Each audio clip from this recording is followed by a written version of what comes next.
ang posisyon ng civil society organization na dito, Sir Ferdy, itong mabigyan sana ng pagkakataon na may pakita nung inappoint ni President Bongbong Marcos na si Governor Abdurauf Makakwa na ipakita yung kanyang liderato.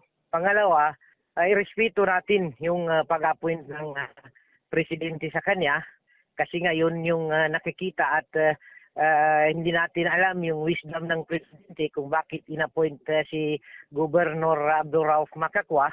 So, ang nakikita ng civil society organization na ang League of Bangsamoro organization na tignan muna yung result ng appoint at pagpatakbo ng ating itong gobernador ngayon ng Maguindanao del Norte, yung kanyang governance dito sa Maguindanao del Norte.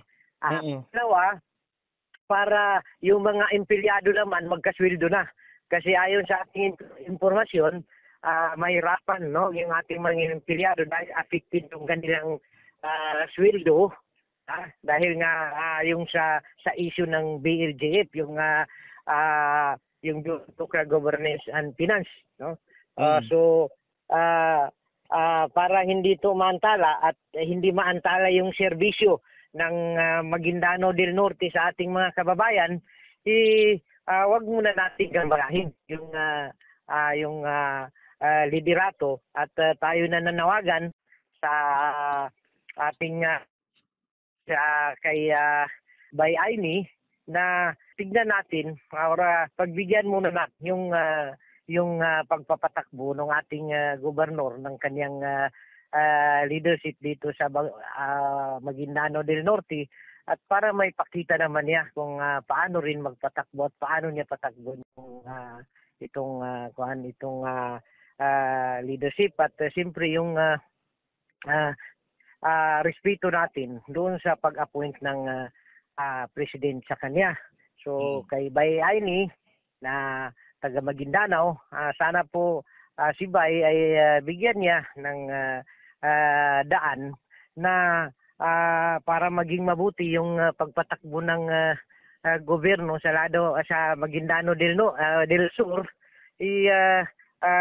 Tignan muna natin or wag muna nating i-disturb yung takbo ng leadership para naman yung mga kababayan natin mas makuha na nila yung supposedly na i-deliver ng leadership ng Maguindanao del Norte na serbisyo sa kanila. So yung information nyo ay wala pa palang sweldo sila. Taliwas doon sa sinasabi nilang nagsweldo naman daw sila. So ang reality, di ba sila nagsusweldo? Hindi ba nakaka-operate ngayon? Ayon sa ating impormasyon, affected yung kanilang sweldo. Kung mayroong mga nagkasweldo, hindi kumplito. So kaya sinasabi nating affected kasi ayun nga, mayroong iba dyan na nagsweldo rin.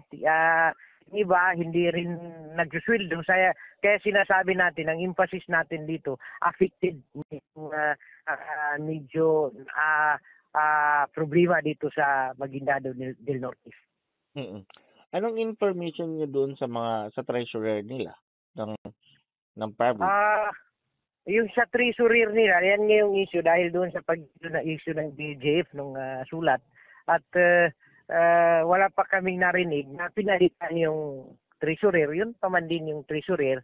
Pero siyempre kahit saan naman na basta may problema, affected talaga yung both side. Yung nagrereklamo at yung nirereklamo, affected talaga kung merong mga ganyan. So yun ang panawagan natin. Kaya nagkaroon tayo ng posisyon sa League of Bangsamoro Organization, a civil society group na manawagan sa dalawang panig na sana hintuan na lang muna yung mga problema dyan, ipagpatuloy na lang muna yung magandang pamamalakad o yung gobyerno ng ating bagong appointed na gobernador.